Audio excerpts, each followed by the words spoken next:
Saluto il gruppo di preghiera Raio de Luz.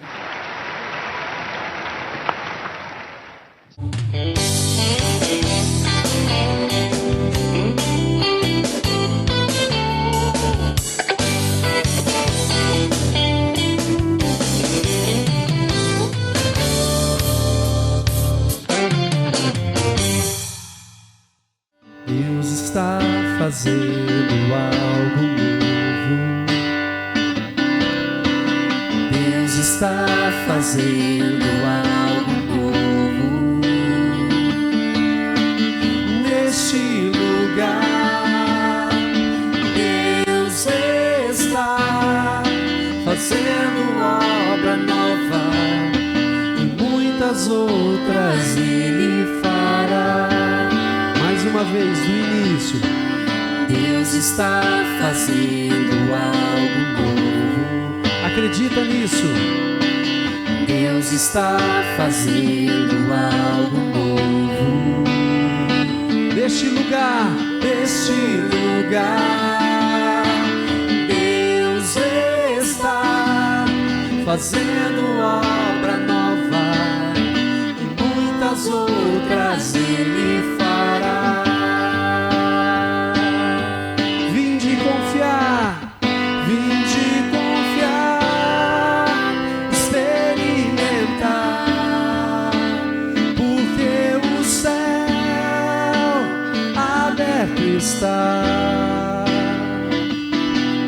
O Espírito força vos dará para a obra que começando está. Já se pode enxergar. Vinde, vinde, vede, vinde provar. E confiando e esperando nisso, eu te convido a cantar do início essa canção, confiando que o Espírito Santo está fazendo algo novo na nossa vida, em sua vida. Deus está fazendo algo novo.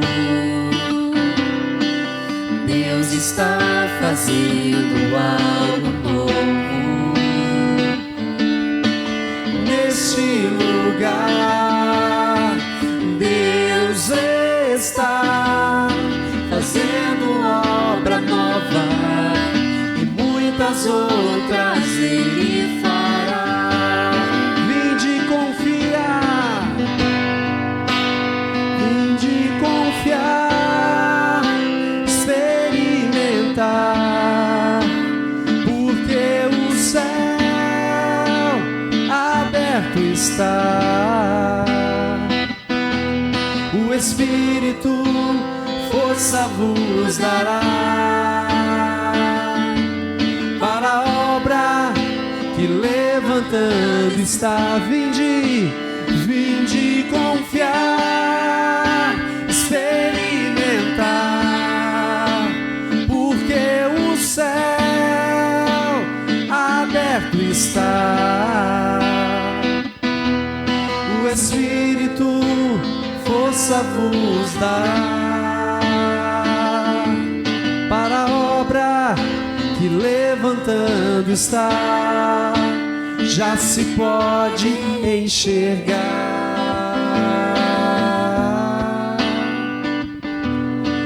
Vinde, vede, vinde provar. Quero partilhar com vocês nesta noite. Eu vinha rezando, Deus, o que queres falar conosco, né?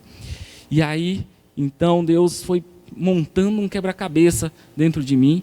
Ontem, depois que a Ju conversou comigo, a Ju falou: Marcinho, tem como você ir lá pregar nesse dia, era outro tal, beleza, vamos lá. E aí chegamos a um veredito. E veredito por quê? Porque essa palavra tem tudo a ver com o que nós queremos partilhar nesta noite. Então, quem está com a palavra, pega lá em Tiago, no capítulo 4, no versículo 12. Lá na carta de Tiago, gente, capítulo 4, versículo 12. Deixa eu abrir minha cola, né, para não ter problemas. Né, capítulo 4, versículo 12. Deixa eu também achar aqui na palavra. Beleza. Quem achou aí, né, diz amém.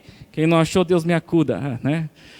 Pede para o irmão do lado para ajudar, ou para o Google, né? Hoje está mais fácil, né? Está lá em casa, então aproveita o Google ali, ó. Tiago 4,12, puf, rapidinho, né? Então a palavra diz assim: um só é o legislador e juiz, aquele que é capaz de salvar e de fazer perecer. Um só é o legislador. Um só é o juiz, aquele que é capaz de salvar, de perecer. Vamos lá em Jeremias, no capítulo 11, no versículo 20. Vamos pegar um Novo Testamento e um Velho Testamento, né, para poder, né, ficar bem firme isso, né? Então, no capítulo 20, diz assim: mas Senhor dos exércitos, cuja sentença é a justiça, que examinais a mente e o coração, possa eu ver a tua vingança contra eles, pois a ti eu expus a minha causa. Em outra tradução vai dizer: vós sois, porém, Senhor dos exércitos, o justo juiz, que sondais os rins e os corações. Palavra do Senhor. Isso aí, eu quero ouvir vocês aí. Palavra do Senhor. Isso, né? Vamos lá. Veja bem, nós estamos falando aqui de um justo juiz. E um justo juiz escolhido. Nós vemos na palavra onde ela vai falar muitas vezes para nós sobre Deus, que é o justo juiz, que é o juiz, aquele que, né, que julga, mas mais ainda, quando vem Jesus, Deus ainda dá a Jesus essa atribuição. Tanto é que no creio, quando nós rezamos o creio, né, diz assim: creio em Deus Pai, Todo-Poderoso, Criador do céu e da terra, e em Jesus Cristo, seu Filho, tal, né, que subiu aos céus, está sentado à direita de Deus Pai Todo-Poderoso, donde há de vir a julgar os vivos e os mortos. Ali está o Pai e o Filho, a julgar os vivos e os mortos. E aí lá no Apocalipse vai se falar muito do juízo final. Então veja bem, Jesus é esse justo juiz. E até aí está tudo muito bem, está muito ótimo. Tudo bem que alguns podem até falar assim: poxa vida, né, eu vou ser julgado por Jesus, por Deus. E como que eu estou, né? E essa deve ser mesmo uma inquietação dos santos. Os santos, os escolhidos, aqueles que são os eleitos, aqueles que se predispõem a querer chegar ao céu, deve ter mesmo essa inquietação no coração de desejar saber quanto eu estou preparado para ser julgado por Deus. E é uma inquietação preocupante, porque quando eu olho para a minha vida e eu talvez entre aspas, num certo desespero. Esse é o fato do caminho dos santos. Porém, nada disso é um problema, por quê? Porque quando nós falamos de um justo juiz que é Jesus, ou que é o Deus Pai, que é o nosso Criador, ele, como diz aqui em Jeremias, sonda todo o nosso ser. E quando nós vamos ser julgados na forma de Deus, que talvez não seja a nossa forma humana, Ele nos sonda toda a nossa história, Ele nos sonda todo o nosso ser, toda a nossa essência, todas as ações que nós tivemos externas, internas, todo o nosso desejo verdadeiro, nossa predisposição verdadeira, tudo isso passa, porque Deus olha-nos e nos sonda do início ao fim e nos conhece muito mais que qualquer um. Então, se nós olharmos por esse âmbito, está tudo muito bem. Por quê? Porque ser julgado por Jesus é ótimo. Basta nós mesmos estarmos colocados no caminho dos santos. Ponto. E até aí está tudo muito ótimo. O problema não é isso. O problema é que nós temos como natureza uma natureza pecadora, certo? Lá em Gênesis, lá no capítulo 3, eu pego aqui rapidinho, vocês quiserem acompanhar, capítulo 3, no versículo 5, né? Deixa eu pegar aqui rapidinho. Lá em Gênesis, nós vamos ter essa palavra que vai ligar uma situação muito verdadeira. No capítulo 3, no versículo 5, que diz o seguinte, ó. Pelo contrário, Deus sabe que no dia em que comerdes da árvore, vossos olhos se abrirão e sereis como Deus, conhecedores do bem e do mal. Ou seja, nós temos essa natureza pecadora por causa da ação de Adão, por causa da ação de Eva. Então, através dessa ação, que quiseram ser não só criaturas, mas como o Criador, ou o próprio Criador, entra o pecado no mundo. E quando ele se torna conhecedor do bem e do mal, ou seja, ele se torna o quê? Um julgador. E quem é o julgador que nós lemos na palavra até agora? Quem deve ser o único julgador, o único juiz? Deus. Mas nessa nossa natureza pecadora, através de toda essa situação, nós nos tornamos, ou nós queremos ser, o novo Adão, ou o Adão da atualidade. Aquele que constantemente está julgando, fazendo um julgamento, ou de uma pessoa, ou de uma atitude.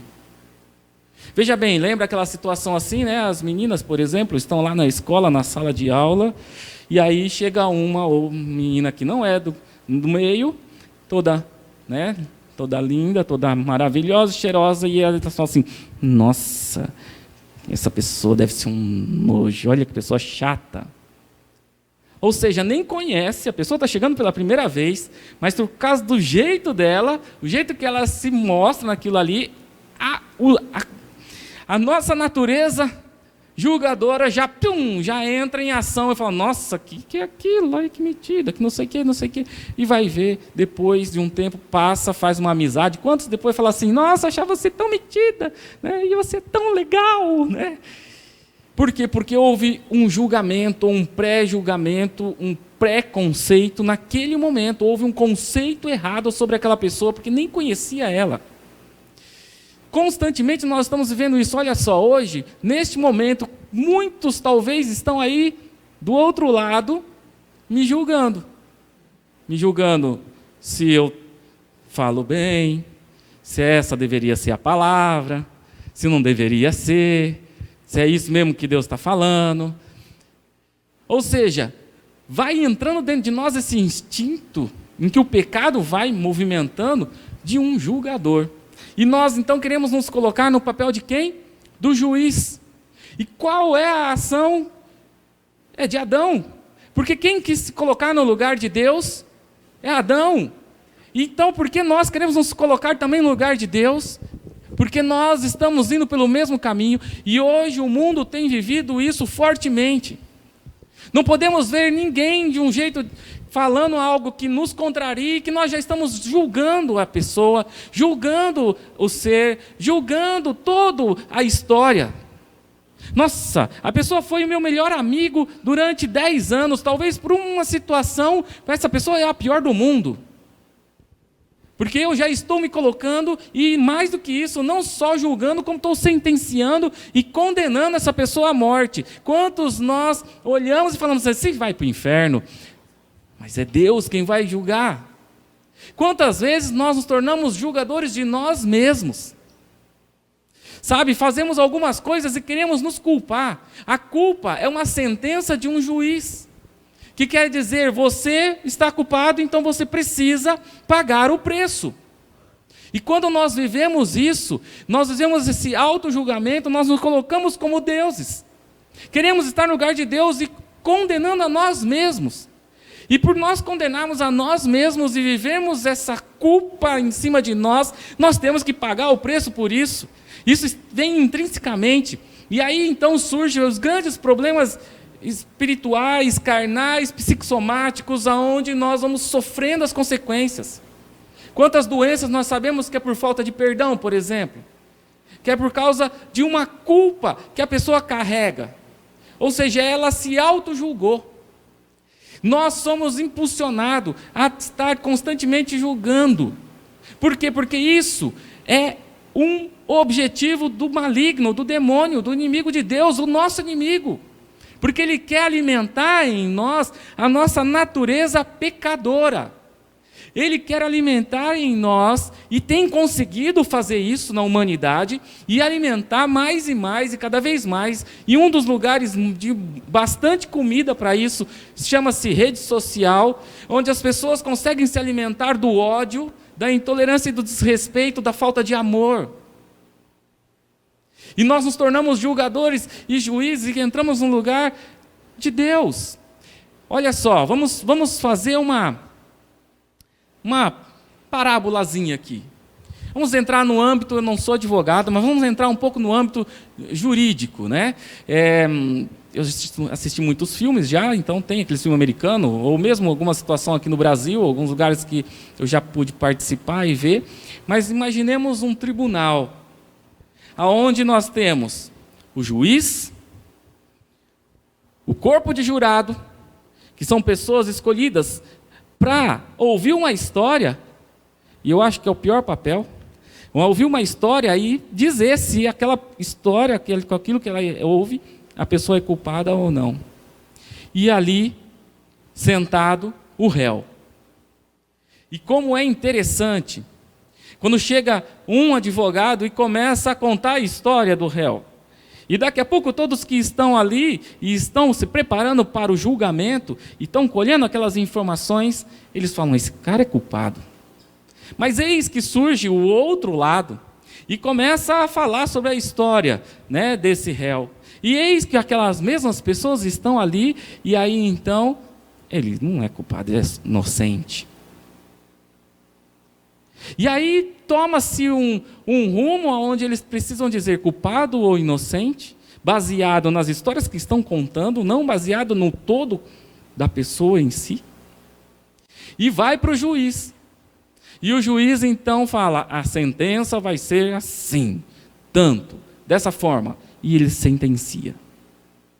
O que nós fazemos muitas vezes com irmãos muito próximos de nós, é esse papel muitas vezes de júri, e esse papel muitas vezes de juiz, aonde nós sentenciamos ao nosso irmão à morte. Aonde nós falamos, esse não tem jeito. Por quê? Porque o pecado, porque o demônio está alimentando em nós. As novelas são grandes veículos para trabalhar exatamente o nosso senso julgador e aumentar e alimentar. Quantas novelas já começaram assim?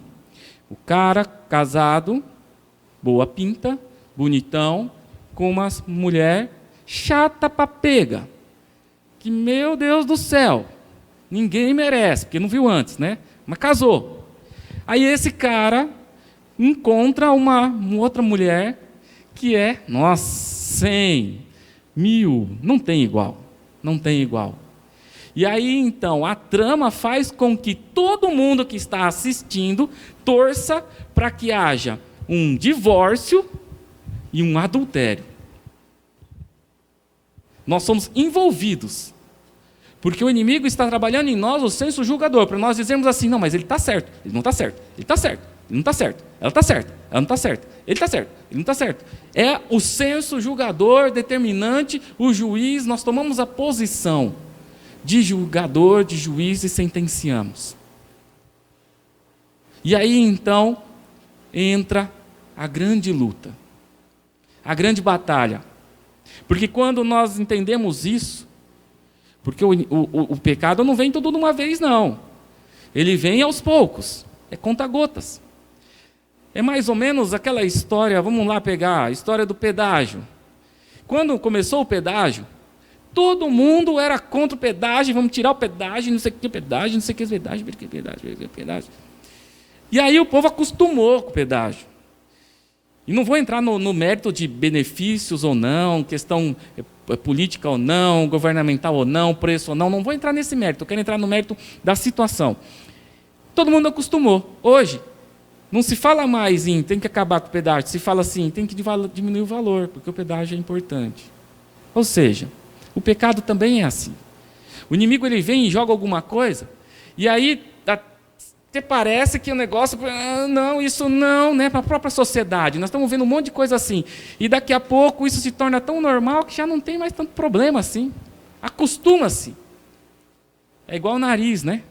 Dizem que o pior órgão do corpo é o nariz, porque ele acostuma com o cheiro. Tinha lá o Cambuí, né? Você morava muito perto do Cambuí, né? E quando a usina estava a todo vapor, quem chegava de fora, nossa, ninguém aguentava. Mas quem morava lá não sentia mais o cheiro, acostuma. E o pecado é desse jeito, ele vai trazendo de uma forma para acostumar, e vai acostumando nós a sermos seres julgadores, que sentencia, porque isso é contrário ao amor. E nós estamos vivendo muito esse ódio, e essa sentença, e esse julgamento diário na sociedade. Nós temos isso em natureza, mas é aqui que entra a grande luta do homem novo e o homem velho. Quando eu sou alguém batizado, desejoso, querendo estar no caminho de Deus, da santidade, e então eu, como homem novo, preciso batalhar contra o homem velho. E isso é constante. Eu não posso me acostumar com isso. Eu vou ser tentado porque está numa natureza de ser esse pré-julgamento, esse julgador, esse sentenciador, e vai acontecer até mesmo comigo mesmo, mas eu preciso lutar contra isso.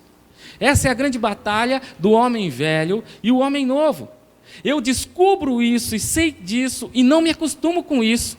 E começo a me policiar nessa situação. Eu preciso trabalhar nessa situação dentro de mim. E não é no outro. Eu não posso querer que o outro faça, porque se eu já pensar nisso, né, no outro, eu já estou julgando o outro, que o outro precisa. E eu não sei se o outro precisa, eu só sei que eu preciso.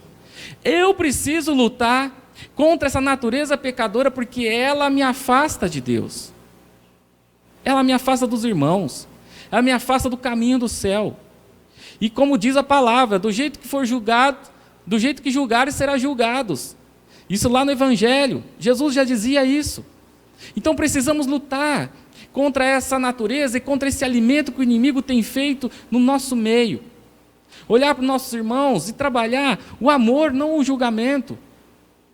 E aí nós temos Jesus como referência. Jesus é nossa referência. Quando nós olhamos para Jesus, nós vemos Ele como referência. A pior coisa que uma pessoa pode ter na vida é não ter referência. Quando em qualquer coisa da sociedade nós vemos sem uma referência, existe aqui a incisão, o diabolum, a divisão.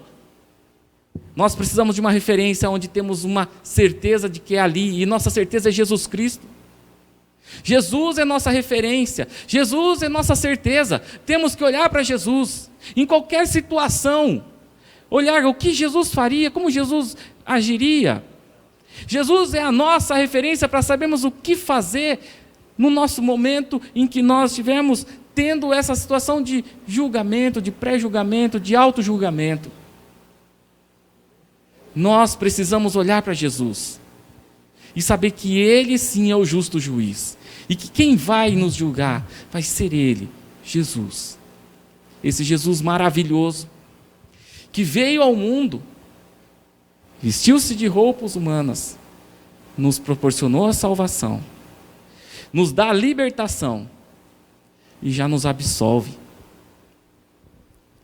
E diz assim o magistério da igreja, que esse julgamento de Jesus não será como o julgamento dos homens, mas vai ser um auto-julgamento, ou seja, as minhas ações, quando estiver de frente dessa pureza total, elas mesmas farão-se transparente, e ali nós saberemos, eu saberei da minha vida, da minha história, por que eu estou indo para cá ou para lá, porque é diferente. Deus é diferente, Jesus é diferente, e Ele precisa ser então nossa referência. Aconteceu um negócio bem rapidinho para nós rezarmos e fechar e rezar. Pode até ir pegando o violão aí, tá? Para a gente já ir preparando. Mas aconteceu um negócio muito engraçado ontem comigo, né? Ontem teve a reunião de servos do Grupo Raio de Luz e eu fui lá, inclusive, né? Deixou ganhar uns pontinhos aqui no céu. Fui lavar a louça, né? Precisava lavar a louça, minha esposa estava cuidando da criança, dando banho. Eu fui lavar a louça e pus o computador do lado para participar da reunião, né? Muito legal. E eis que eu estou participando da reunião, e estou lá, e quando está no final da reunião, eu percebi que eu estava na reunião anterior. Não estava na reunião certa. Eu falei, meu Deus do céu, mas foi muito interessante, porque foi muito providencial. Foi quando a Ju falava da verdadeira devoção. Lembra, Ju? Né? Falava da verdadeira devoção. E aí, um alimento que é infalível para quem está nessa luta do homem velho, homem novo, e para que o homem novo fique forte, ganhe e não se acostume com as coisas do pecado e se amoleça, é a verdadeira devoção. É aquilo que foi colocado na reunião, a forma de se relacionar com Deus, a sua devoção, a sua Ave Maria devocional intensa, a não se acostumar. Eu quero testemunhar algo que eu nunca testemunhei para ninguém, nem minha esposa acho que sabe, ninguém sabe. Mas nesse ano, no começo do ano, eu estava num trabalho intenso. E aí eu desenvolvendo um monte de trabalho dentro da minha área profissional, do meu serviço. Mas era intenso, eu estava trabalhando. E eu pegava uma coisa, estava trabalhando, pegava outra. E desenvolvia outra, e visitava não sei quem. E eu vi que eu estava entrando num caminho muito estranho. E eu parei e falei assim, eu vou fazer o seguinte, eu vou dar alguma coisa que para mim nesse momento é muito difícil. Muito difícil. Eu vou pegar, e tem que ser no horário do meu serviço. É claro que eu tenho meu negócio, isso proporcionou isso também, né? Mas eu falei, tem que ser no horário do meu serviço. Eu vou pegar meio-dia na semana e eu não vou atender ninguém, eu vou só rezar. E aí eu comecei, todas as quarta-feiras, eu só rezo de manhã, porque eu precisava combater algo dentro de mim mesmo e fazer alguma coisa para agradar a Deus. Eu precisava, eu nem tinha ouvido falar isso ainda, a Ju também não tinha falado ainda sobre essa questão, mas eu fui entendendo um pouco isso foi antes da quaresma. E aí eu falei, vou fazer a quaresma, e eu não parei, permaneço. E quanto tem sido bom. E eu vou dizer, não me faltou nada. Aquelas horas que eu estava dispondo para o meu serviço, não me faltou, porque as outras se multiplicaram, parece que começa a dar mais certo as coisas, elas não travam, e aquelas horas ali se tornaram para mim horas santas. Tem sido muito bom. Eu não sei qual é o alimento teu devocional, ou o que você pode hoje tomar uma decisão para te ajudar nesse fortalecimento da alma. Algo que agrade a Deus. Pense em alguma coisa, tome uma decisão e faça. Primeira decisão que eu tomei foi quando eu fui num encontro, lembra? O Sidney era o coordenador nacional, em que ele falou assim, faça um compromisso, mas que seja para a vida inteira. Eu falei assim, eu vou fazer, mas eu vou fazer um aqui bem facinho, que é para eu não deixar de fazer. E eu falei, vou rezar 4 Ave Marias toda noite antes de dormir pela conversão do mundo. Isso foi em 1991, se eu não me engano, e até hoje eu rezo todas as vezes as 4 Ave Marias para a conversão do mundo. Esse é meu compromisso até eu ir para o céu. Eu poderia ter feito um compromisso de rezar o rosário, mas eu acho que eu não conseguiria estar desse jeito até hoje. Mas esse pequeno eu consegui. Isso é devocional, isso é algo de compromisso com o Senhor. Faça um compromisso com o Senhor. Não importa o tamanho, importa a intensidade do seu coração, da sua devoção, daquilo que você quer agradar a Deus. Isso que eu estou partilhando não é para engrandecer, é para testemunhar. O teu compromisso é o teu com Deus, porque Deus vai te alimentar. Porque Jesus, ao vir ao mundo, Ele nos dá uma força que é o Espírito Santo. E é Ele que nós vamos pedir, porque o Espírito Santo é o auxiliador, o grande auxiliador da nossa vida, para nossas decisões, para nós conseguirmos vencer o homem velho, para nós continuarmos no caminho da santidade, para nós nos alimentarmos das santas devoções, para nós, das verdadeiras devoções, para nós conseguirmos estar juntos com o Senhor, agradar a Deus. Não é agradar aos homens, não é agradar ao bispo, ao papa, ao padre, ao pai ou à mãe, é agradar a Deus, a Jesus. O que Deus quer de mim, o que eu preciso fazer, fale com o Senhor. Muito me deixa entusiasmado quando eu pego as leituras de Francisco de Assis, que se preocupava em agradar a Deus, o que ele ia fazer, não o que os outros iam fazer. Então o que você tem que fazer para agradar a Deus? Peça, e vamos pedir o Espírito Santo para nos ajudar, nos auxiliar, nos conduzir, para que chegamos lá na frente, façamos assim, diante do juízo final.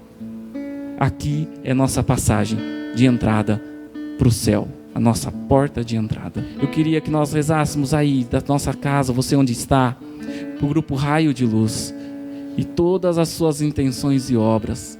Você que talvez está nos assistindo pela primeira vez, reze conosco. Nosso grupo de oração precisa da sua oração. São muitas pessoas que são ligadas a esse grupo e muitas ovelhinhas que desgarraram e que hoje o pastor precisa ir buscar uma por uma novamente, trazer de novo para o aprisco seguro, porque elas não estão seguras. Quantas ovelhinhas não estão seguras? O Raio de Luz é esse aprisco onde Deus criou, assim como outros lugares, mas esse é o nosso aprisco, o nosso lugar de sentirmos-nos seguros, porque Deus protege. E nós não podemos perder nenhuma dessas ovelhas, porque são nossos irmãos queridos. Reze conosco. Senhor, derrama o Teu Espírito Santo sobre esse grupo de oração, sobre o Raio de Luz, sobre os servos, sobre cada ministério, sobre cada pessoa, sobre cada ovelhinha, onde quer que ela esteja, Senhor. Sabe, aquelas ovelhinhas, Deus, que nos visita toda terça na catedral, onde quer que ela esteja, Senhor, derrama o Teu Espírito Santo sobre ela, incomode o coração dela, coloque vontade de estar de novo no aprisco. Traga, Senhor, use de nós para buscá-las, encha-nos da Tua graça, usa, Senhor, para que possamos alcançá-las, mas dá-nos essa força, esse poder que vem do céu, que emana do alto, de alcançá-las, de buscá-las e trazê-las de volta para esse aprisco. Neste momento principalmente, Senhor, nos ajude, Espírito Santo. Vem, Espírito.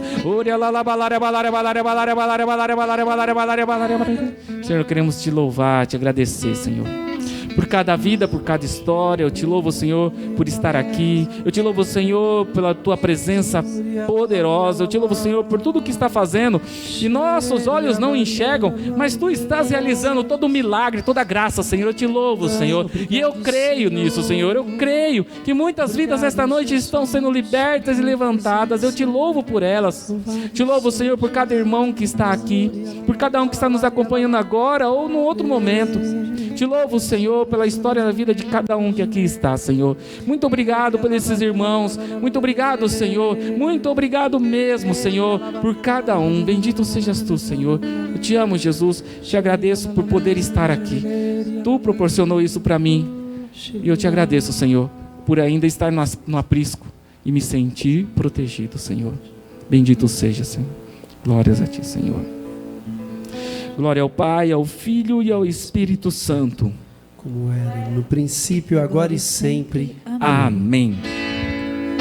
Vem sobre o Brasil, sobre todo esse país. Abençoa suas famílias, a igreja, seu governo. Abençoa os brasileiros como um povo do céu. Vem, encha-nos, Senhor. Vem, Espírito Santo. Vem, Espírito Santo. Vem, encha-nos, Senhor.